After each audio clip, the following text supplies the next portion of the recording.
got to our wedding, and Liam ran up the center aisle during our actual wedding, and right up to the altar, tripped and face planted on the concrete right here in front of us, literally right in the middle of our ceremony.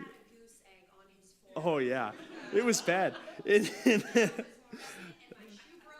Yeah, I said, well, it's one heck of an entrance, but yeah. So I'm used to kids running up the center aisle. So now I just try to catch them and don't let them hit them. So yeah. So what has happened has not hindered you, but has prepared you to go even further. Quinn, you can come and help me. But all of this requires intentional decision. Here's what I mean is that you can let the past define you. You can keep your anchor solidly placed in everything that's happened to you. This was my mother. I'll tell you, my mom was sexually abused as a kid. My mom's not with us anymore, but I'll share this. To the day that she died, if anyone would give her any amount of time, she would want to share with you what she went through. Like that was just what she instantly always defined her life in. And it was a sad thing because she never, ever got freedom from that. It always defined her. We're talking 55 years after it happened, and she still talks about it if anyone would listen to her.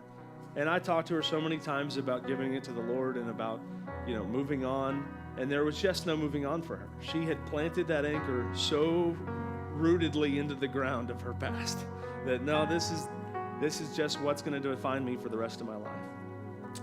I couldn't imagine living decade after decade after decade and not receiving freedom on something like that. Is it hard? I'm sure. I'm sure it was the hardest thing she ever went through. But to never get past it, to never allow that thing to be, in the past, and then to be able to help people that have gone through that themselves. I mean, that's really the picture of what this is saying here. What has happened, and for many of you, it has stolen your past, but it doesn't have to steal your future. So when Paul says, what has happened to me has not hindered, but has helped my ministry of preaching the gospel, causing it to expand and spread to many people. That's what he's saying, is that listen, what's happened to us, the things that we've gone through, all of our past, I haven't preached necessarily specifically about past trauma since the second week that we did church here. Week number 2 was getting past your past. I said, if we're going to do this thing, then the Lord needs you to leave it at the altar and keep moving forward with me, because we can't carry this baggage into this church plant. But that was a long time ago, and a lot less people, and a lot less influence. And so I think it's important that we understand that everything that's happened to us, everything you've gone through, it doesn't have to define you and be a negative mark any longer in your past. That you don't have to stay anchored and rooted to it. And the bigger thing than the revelation that Callie had, not me, amen, is that when you root yourself in that past and when you don't let it go and when you aren't allowed to move forward from this, that it will actually hinder your ability to be led of the Holy Spirit and to get into the supernatural flow that God has for us. And so we're hitting this thing from 5 directions. Like we're teaching of how to find and follow the supernatural flow of God for your life, while at the same time hitting it from the other side and saying, hey, all of these things that hinder you, all of these things that can hold you back from this, let's sever those quickly so that we're not at least dragging our millstones into the river with us. I mean, that's not what we want. If we're gonna see this thing in its fullness, if we're gonna get to where the Lord's trying to get us to, we gotta surrender some things. And the easiest way, hey Nathan, I'm sorry, you're just adorable. That was worth interrupting me. Yeah. If we're going to surrender these things to the Lord, it's an intentional decision. I'm choosing to not be defined by what's happened to me. By not, does it hurt? Sure. It'll probably hurt for a long time, whatever you went through. Whatever it is. If it's a failed relationship, if it's my husband left me, my wife left me, if it's that I was abused as a kid, if it was I have experienced great loss like my wife, whatever it is, those things can define you and hold you back from your future. They'll steal your future. They'll steal your joy. They'll steal your happiness. And you're sitting there thinking about all the things that have happened to you as a victim. And it will stop you from walking victoriously into what the Lord has next for you. And this is going to be a fairly simple altar call and a fairly simple thing. I'm not even going to necessarily ask you what you're going through or what happened to you. That's between you and the Lord. But I think that many of us, and when I say many, a lot of us, have past trauma, past things that have happened to us that we need to just surrender to the Lord. And we need to say, Lord, take these things from me. I don't want to feel this thing any longer. I don't want to feel this way any longer. The pain, the hurt, the disappointment, the discouragement, all of these things. Like, some of you might have even surrendered them before. Like, you know how many things I laid at the altar and then walked out and picked it up on my way? That doesn't mean, oh no, I gave them to the Lord once, so I can't give it to him again. Like, as many times as we have to surrender something at the altar, then I'm going to do it. If I'm not free from it, I'm going to get rid of it. And I have no problem with that. Pastor Daryl, my dad in the faith, when he first got out of Bible college, he worked at a massive mega church as a youth pastor.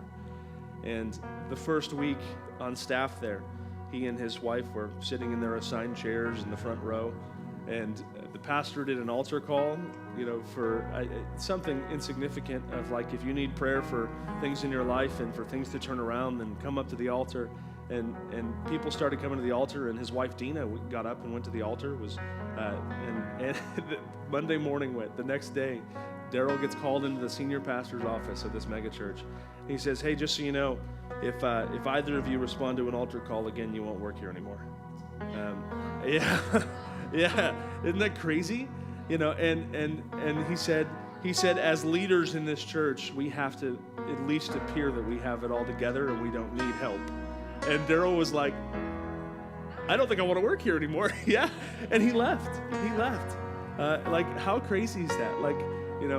So my point is that I think that responding to calls that are given, if you think that responding to the Lord's moving in your heart is something negative or something that people are going to look at you differently for, like, raise your hand if you don't have problems in your life right now. Wow. All right. Now raise your hand if you're convicted about lying. Anyone? There it is. Okay, thank you. All right. Right? We all have issues. We all have problems. Every single one of us, me included.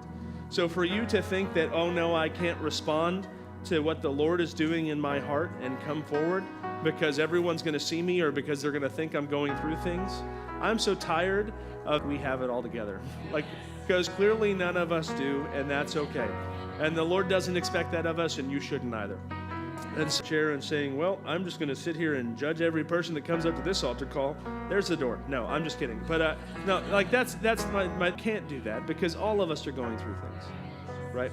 And so if all of us are in need of help and to help us and to touch our lives and to take things from us and to minister to us, then why in the world would there be that awkward moment where I say, hey, if the Lord's dealing with you on this thing, if you got things that you want to surrender to the Lord, then come to the altar.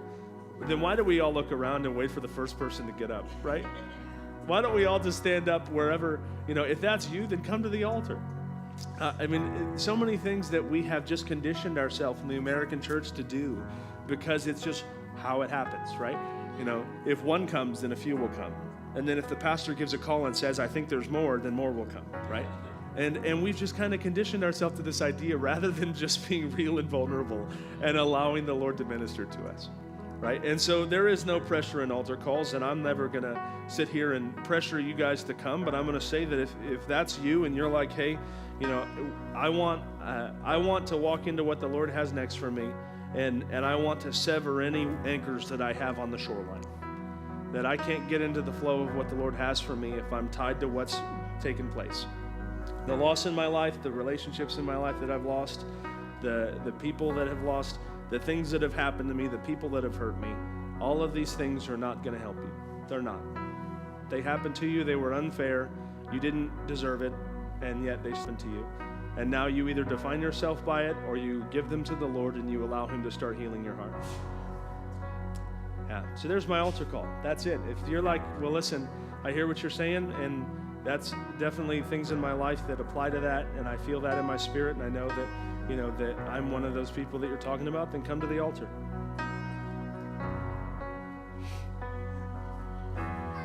Just make room. We have plenty of altar space. Syra, give me some more piano. Callie, come on. Colin, you can come too.